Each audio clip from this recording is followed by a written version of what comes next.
Okay, Mayor, if, yes, as you've said, if Manila will be successful in ousting the president or topple down the Arroyo administration, and you are so bent in having a separate Mindanao Republic, can Mindanao stand independently of the two islands? We can. It's a question of humanity, reaching out to our Muslim brothers and being frank with them.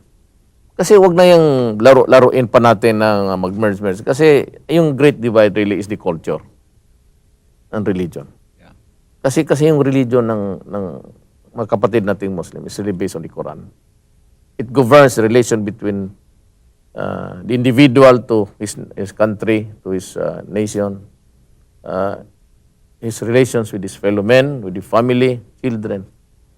It says everything about your existence in this planet. Tayo naman iba yung ano. Kaya natin mga Kristiyanos. We go to schools in Manila. Magkoserte tayo, umabot tayo doon. Then after that, our parents dream of sending us to the United States, to Europe. Tayo naman pagkatapos natin ng class, if you can afford it, gusto ko makita yung Amerika. Yun talaga ang dream natin.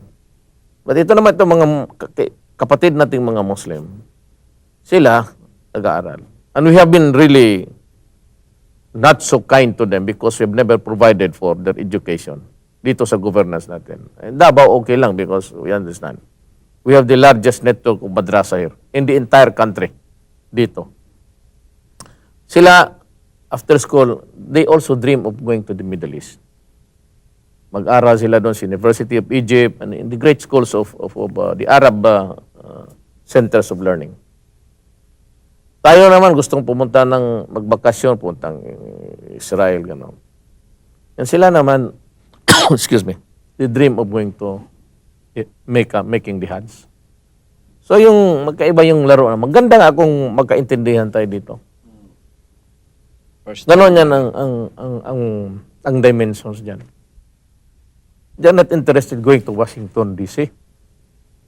They're interested to go to Saudi Arabia, to Libya. Yun ang kultura nila. Walang pakialam dyan. That is how it is.